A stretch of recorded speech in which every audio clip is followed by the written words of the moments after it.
Muy buenas, soy Sandra García Rodríguez y estoy encantada de formar parte de esta fase del Congreso Bordes en su canal de YouTube, para el cual traigo el tema de la subversión de la escritura femenina en Mejor desaparece de Carmen Bullosa, una novela publicada en 1987.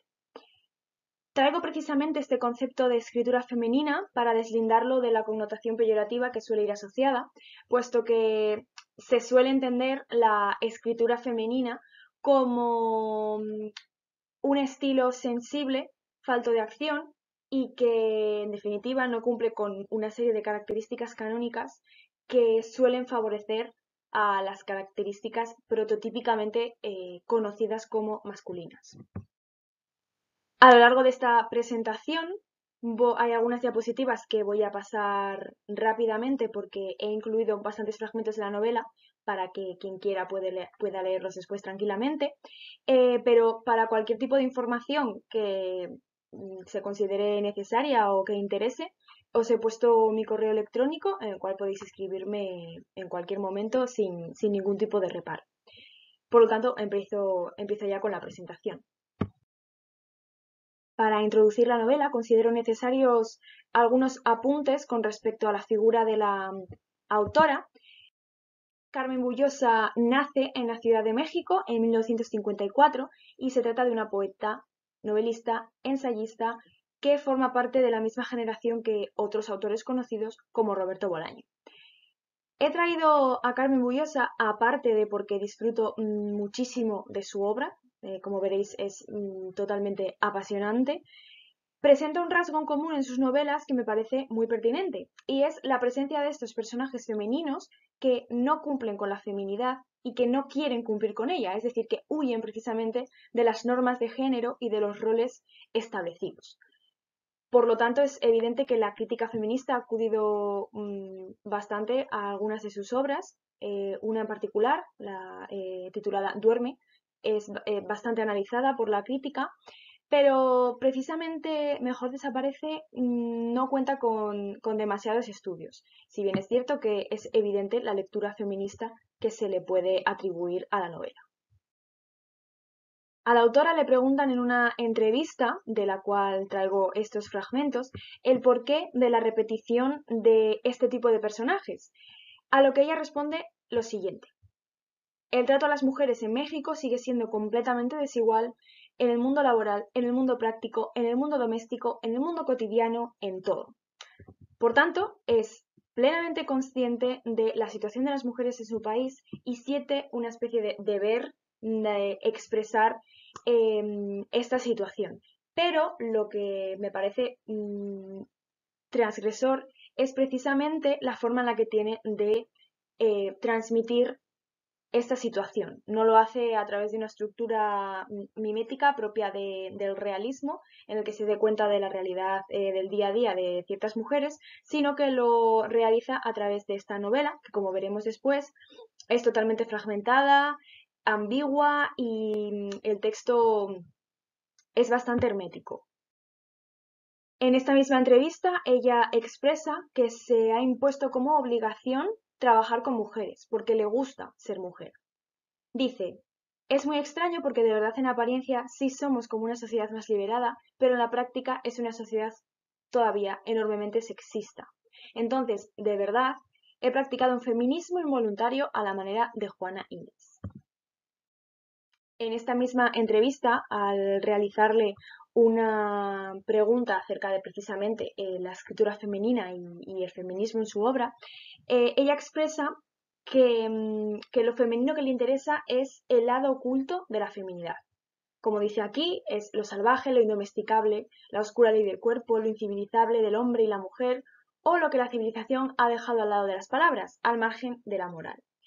Por lo tanto, le interesa ser una autora femenina, pero desde la posición de una feminidad asalvajada.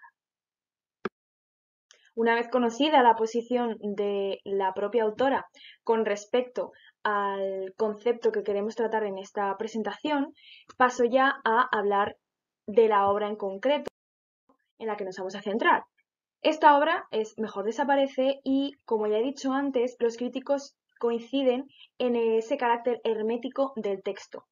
Es ambiguo y en lo que se centra es en el retrato de una familia mexicana urbana moderna, pero se va a denotar la alienación de los personajes femeninos en esta familia.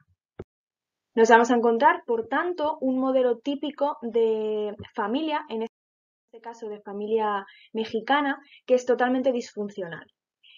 La familia de los Ciarrosa, que son los protagonistas de la novela, se conforma por el padre, por las hijas, de las que no se sabe el número exacto, la madrastra y la madre, que esa anotación que pongo de presente ausente lo voy a explicar después, pero básicamente se trata de que la muerte de la madre es precisamente lo que está presente en el día a día de las niñas. Las hijas todas son denominadas con nombres de flores, está Margarita, Dalia, Orquídea, Azucena, Magnolia, etc. Y esto es un claro símbolo a un jardín que no logra florecer por la opresión que genera en ellas la figura del padre. Lo que se evoca aquí es una belleza totalmente distinta, totalmente opuesta a la realidad que se vive en realidad en esa casa, en la que se evita este florecimiento.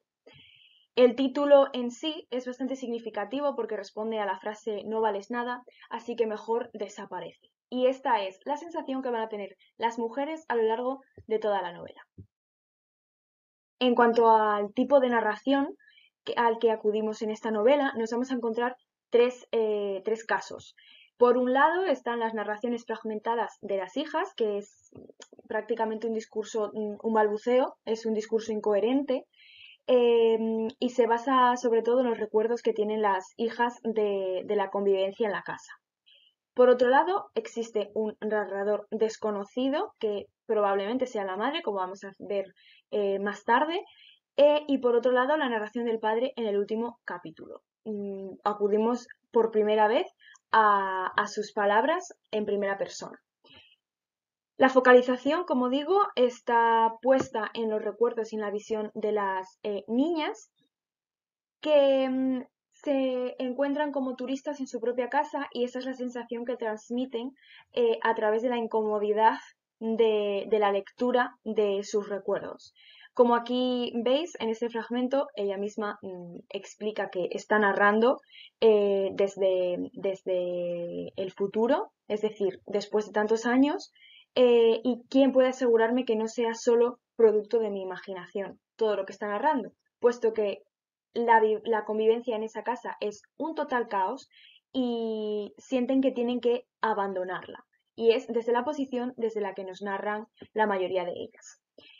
Esas narraciones suelen contar con cambios de tiempo, se narra a veces desde el presente, cuando se encuentran en casa, en otras se narra, pues como ya digo, cuando ya la han abandonado, y lo que hacen es reconstruir las experiencias que, que experimentaron en su casa. Como podéis ver en estos fragmentos, ellas mismas relatan cómo se dispersan como esporas en los lugares más recónditos de la casa, nos conocemos culpables, estamos atadas a que nos hagan cualquier acusación y podemos ser aquello que a ellos les venga en gana. Decidimos irnos de casa, nos sentíamos estorbosos. O sea, la sensación constante de las hijas de esta familia, o sea, las que están viviendo en esa casa y las que forman parte de esa estructura familiar, se sienten como individuos ajenos que deben irse porque sienten que estorban. Este espacio del hogar, como digo, la casa de los Ciarrosa, no es idílico, y de hecho representa caos, que es el estado psicológico de las hijas. La relación entre el padre y las niñas lo que hace es responder a una serie de episodios que conllevan la formación negativa de las protagonistas, por lo tanto a lo que acudimos es a un anti-Bildungsroman, precisamente. La sensación es de constante opresión, es como un manicomio. Hay como unos rituales muy raros, se narran las obsesiones del padre con respecto a la hora de la comida y aspectos de ese tipo que lo que hacen es parecer que las niñas están en un psiquiátrico. Como digo, la focalización está precisamente en las sensaciones que tienen esas niñas en el día a día de esa casa. No es, por lo tanto, el típico eh, hogar acogedor y por lo tanto se destroza un poco ese tópico de ángel del hogar de las mujeres que lo que hacen es contribuir al bienestar de esa familia y de ese espacio.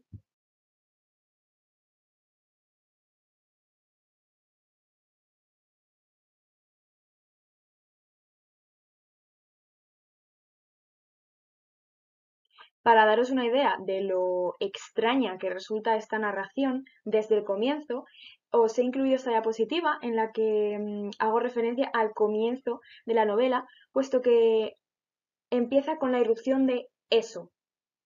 Eso, literalmente llamado eso, porque no tiene un nombre fijo y ni siquiera se sabe a lo que se está haciendo referencia específicamente.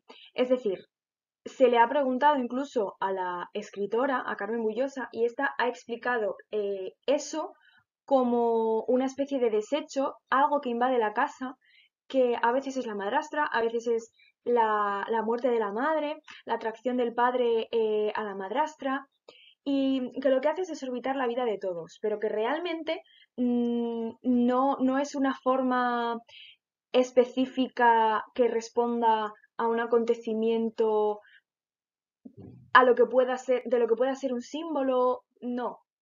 Eso es una presencia, se llama así y no tiene más explicación. Y lo que hace es desestabilizar a las hijas, al padre y a todos los habitantes de esa casa.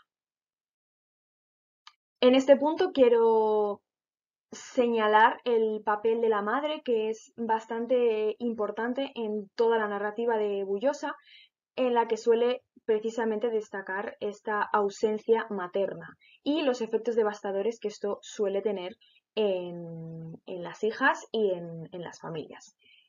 En este caso es muy evidente, las niñas, como ahí os pongo, ni siquiera saben de qué ha muerto la madre, como bueno, ahí aparece en este fragmento, sé que no es un parto, de furia de enterarse por coincidencia de lo que iba a ocurrirle a su camada, dicen que tampoco. Lo que sé es que la naturaleza de su muerte es contagiosa porque nos ha arrebatado vida a todos y lo seguirá haciendo a través de los siglos. Es decir, las hijas viven precisamente atadas a esa ausencia de su madre, totalmente condicionadas, sin tener un papel materno al que acudir y, por lo tanto, desestabilizadas. Sí que contamos en el capítulo titulado Sí, mejor desaparece, con la perspectiva de la madre, aunque no se especifique en ningún punto que se trata de ella la que está hablando. Esto responde a una especie de universalidad y representación de las mujeres a la hora de leer este capítulo en el que podemos todas sentirnos identificadas porque no está atribuido a una persona en especial.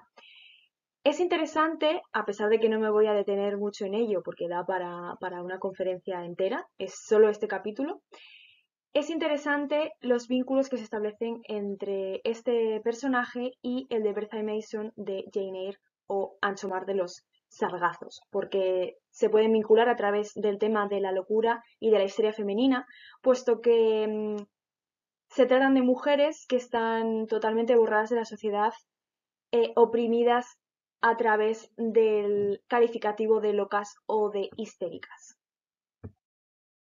Esos son algunos de los fragmentos pertenecientes a este capítulo que os dejo aquí por si queréis leer tranquilamente.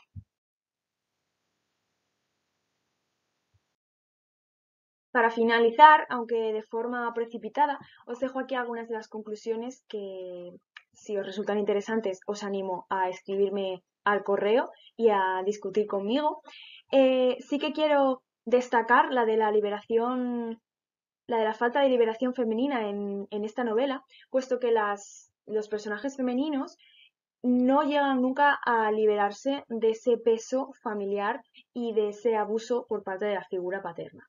Hay muchas hijas que aparecen narrando desde una posición ajena ya a la casa y al padre, pero nunca se descuelgan de ese trauma que les ha supuesto la convivencia en esa casa.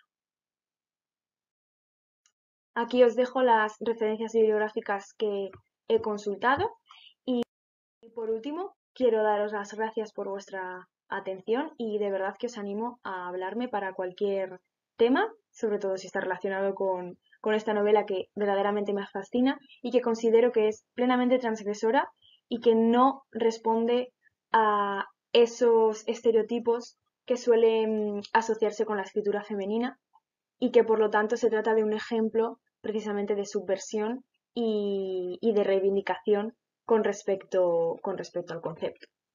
Así que de nuevo muchas gracias y espero que hayáis disfrutado.